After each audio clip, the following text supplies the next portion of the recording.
கர்த்தருக்கு பிரியமான தேவனுடைய பிள்ளைகளே, இந்த நல்ல வேளையிலே இந்த நிகழ்ச்சியை பார்த்து கொண்டிருக்கும் உங்கள் ஒவ்வொருவருக்கும் அருமைநாதர் இயேசு கிறிஸ்துவின் ஈடு நீற்ற நாமத்தினாலே எங்கள் வாழ்த்துக்கள். ஒவ்வொரு நாளுமே வேதாகமத்தில் உள்ள ஆச்சரியமான ஒரு அற்புதத்தின் செய்தியை நம்ம படிச்சுட்ருக்குறோம். இன்றைக்கும் நம்ம அப்படிப்பட்ட ஒரு செய்தியை படிக்க போகிறோம்.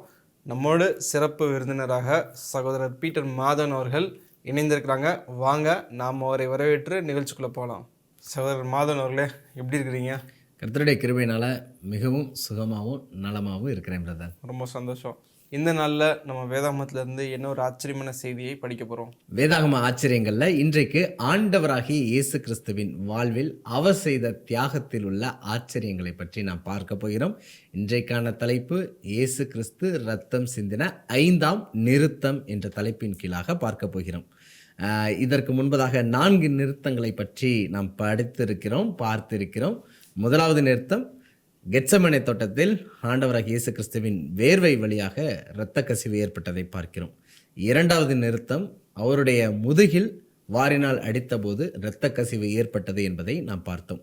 மூன்றாவது நிறுத்தம், அவருடைய தலையில் முட்கிடம் சூடின போது இரத்தம் கசிந்ததை நாம் பார்க்கிறோம். நான்காவது நிறுத்தம், சிலுவையை சுமந்தபோது அவருடைய உடலில் இன்னும் பழு ஏற்பட்டு இரத்தம் அதிகமாக கசிந்ததையும் அவர் திறனற்றவராக இருந்தார் என்பதையும் நாம் பார்த்தோம். இந்த 5ஆம் நிறுத்தம் மிக முக்கியமான நிறுத்தம். ஏனென்றால் ஆண்டவராகிய இயேசு கிறிஸ்துவின் சிலுவையை சிரேனேவுரனாகிய சீமோன் சுமந்து கொண்டு வருவதையும் ஆண்டவர் கபாலஸ்தலம் என்ற இடத்திற்கு அழைத்து கொண்டு வருவதையும் நம்மால் பார்க்க முடிகிறது.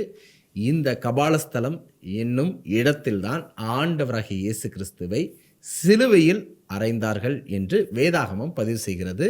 சிலுவையில் ஆணிகளால் அறைந்தார்கள் என்பதையும் வேதாகமம் பதிவு செய்கிறது. இந்த 2 காரியத்தையுமே குறிப்பிடக்கூடிய 2 வசனங்களை நான் வாசிக்க வேண்டும் என்று ஆசைப்படுகிறேன். வாசிக்கலாமா? நிச்சயமா. யோவான் 19ஆம் அதிகாரம் 17-18 வாக்கியங்கள். அவர் தம்முடைய சிலுவையை சுமந்து கொண்டு எபிரேயு பாஷையிலே கொல்கதா என்று சொல்லப்படும் கபாலஸ்தலம் என்கிற இடத்திற்கு புறப்பட்டு போனார். 18, அங்கே அவரை சிலுவையில் அறைந்தார்கள். அப்போஸ்தலர் 2ஆம் அதிகாரம் 23ஆம் வாக்கியம்.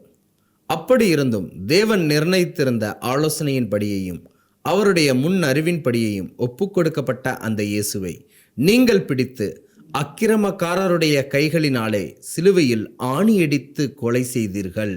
இந்த 2 வசனமோ தெளிவாக கூறுகிறது, ஆண்டவராகிய இயேசு கிறிஸ்து சிலுவையில் அறையப்பட்டார் என்பதையும் ஆணிகளால் அடித்து அவர் கொலை செய்யப்பட்டார் என்பதையும் பார்க்க முடிகிறது. இப்போ ரோமர்கள் பயன்படுத்தக்கூடிய ஆணியை பற்றி நாம் சற்று தெரிந்து கொள்ளலாம். இப்போ நாம் ஒரு விஷயம் தெரிஞ்சுக்கணும்.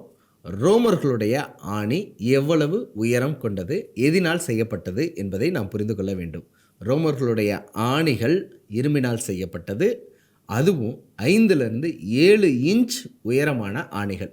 ஒருவேளை சென்டிமீட்டரில் சொல்லணும்னா 13 to 18 சென்டிமீட்டர் உயரம் கொண்ட ஆணிகளாக அது இருந்தது. இந்த ஆணிகளை கொண்டுதான் ஆண்டவராகிய இயேசு கிறிஸ்துவின் கைகளிலும் கால்களிலும் போர்ச்சேவகர்கள் அறைந்தார்கள் என்பதை பார்க்கிறோம்.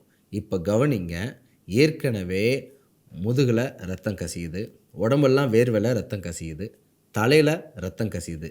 இப்போது கைகள்லையும் ரத்தம் கசிய ஆரம்பித்து விட்டது. வலது கையில் ரத்தம் கசியுது, இடது கையில் ரத்தம் கசியுது, வலது காலில் ரத்தம் கசியுது, இடது கால்லையும் ரத்தம் கசியுது. இரத்தம் கசிந்து கொண்டே இருப்பதை நம்மால் பார்க்க முடிகிறது. இது மிகவும் அகோர காட்சியாக இருப்பதை பார்க்க முடிகிறது. இதில் நம்ம கற்றுக்கொள்ளக்கூடிய ஒரு ஆவிக்குரிய பாடம் என்ன அப்படின்னா, நம்முடைய கைகள் என்பது நம்முடைய செயல்களை குறிக்கும், நம்முடைய கால்கள் என்பது நம்முடைய நடக்கையை குறிக்கும். நாம் நம்முடைய வாழ்க்கையில் நம்முடைய கரத்தினால் செய்யப்பட்ட பாவங்களுக்கு அவருடைய கைகளில் ஆணி அடிக்கப்பட்டது. நம்முடைய தவறான நடக்கையினால் செய்த பாவங்களுக்காக அவருடைய கால்களில் ஆணிகள் அடிக்கப்பட்டது. இப்படிப்பட்ட தியாகத்தை செய்த ஒரு தெய்வத்தை நாம் தொழுது கொள்கிறோம் என்பதை ஒருபோதும் மறந்துவிடக்கூடாது.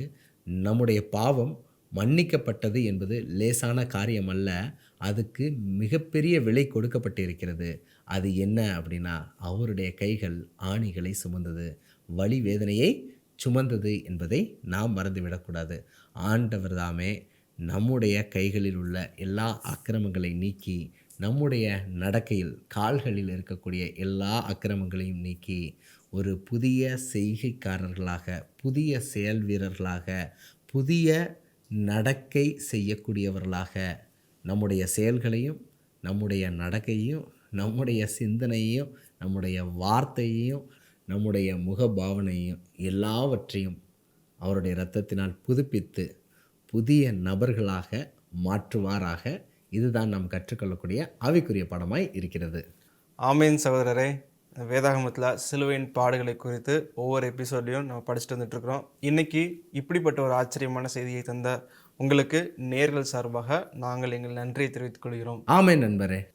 என்ன நேர்களே, இந்த வேதாகம ஆச்சரியம், இந்த செய்தியானது உங்கள் வாழ்வில் ஒரு மாற்றத்தை தரக்கூடிய செய்தியாக இருக்கும்ன்ட்டு நான் கர்த்தருக்குள் நம்புகிறேன், நான் கர்த்தருக்குள் விசுவாசிக்கிறேன். மீண்டும் ஒரு நிகழ்ச்சியில் சந்திப்போம். அதுவரைக்கும் தேவன் உங்களையும் உங்கள் குடும்பத்தையும் ஆசீர்வதிப்பாராக. ஆமென்.